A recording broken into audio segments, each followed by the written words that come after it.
Good morning दोस्तों आपका स्वागत है हमारे चैनल स्टोरी पंडित 845 पर।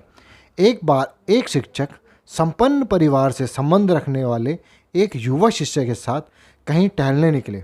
उन्होंने देखा कि रास्ते में पुराने हो चुके एक जोड़ी जूते उतरे पड़े हैं, जो संभवतः पास के खेत में काम कर रहे गरीब मजदूर के थे, जो अब अपना काम खत्म कर घर वापस जाने की तैयारी कर रहा था। शिष्य को मजाक सूझा। उसने शिक्षक से कहा, गुरुजी, क्यों ना हम ये जूते कहीं छिपा कर झाड़ियों के पीछे छिप जाएं। जब वो मजदूर इन्हें यहाँ नहीं पाकर घबराएगा तो बड़ा मजा आएगा। शिक्षक गंभीरता से बोले, किसी गरीब के साथ इस तरह का भद्दा मजाक करना ठीक नहीं है।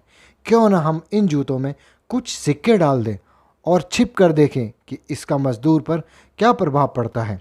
शिष्य ने ऐसा ही किया और दोनों पास की झाड़ियों में छुप गए। मजदूर जल्द ही अपना काम खत्म कर जूतों की जगह पर आ गया। उसने जैसे ही एक पैर जूते में डाले, उसे किसी कठोर चीज़ का आभास हुआ। उसने जल्दी से जूते हाथ में लिए और देखा कि अंदर कुछ सिक्के पड़े थे। उसे बड़ा आश्चर्य हुआ और वो सिक्के हाथ में लेकर बड़े गौर से उन्हें पलट पलट कर देखने लगा। फिर उसने इधर उधर देखने लगा। दूर दूर तक कोई नज़र नहीं आया तो उसने सिक्के अपनी जेब में डाल लिए। अब उसने दूसरा जूता उठाया, उससे भी सिक्के पड़े थे। मजदूर भाव विभोर हो गया, उसकी आंखों में आंसू आ गए। उसने हाथ जोड़कर ऊपर देखते हुए कहा, हे भगवान, समय पर प्राप्त इस सहायता के लिए उस अनजान सहायक का लाख लाख धन्यवाद। उसकी सहायता और दयालुता के कारण आज मेरी बीमार पत्नी को दवा और भूखे बच्चों को रोटी मिल सकेगी। मजदूर की ये बातें सुन शिष्य की आंखें भर आईं।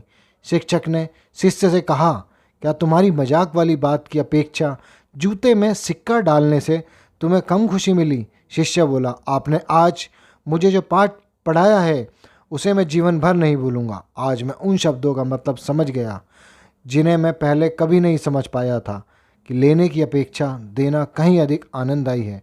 देने का आनंद असीम है, देना देवत्व है। दोस्तों, सचमुच जॉय ऑफ लिविंग से बढ़कर और कोई सुख नहीं है। हमें इस कहानी से शिक्षा लेते हुए अपनी अपनी क्षमता के अनुसार जरूर कुछ ना कुछ दान देना चाहिए और ज़रूरतमंदों की मदद, हर संभव मदद करनी चाहिए। Thank you for watching this video. Please subscribe this channel. Thank you very much.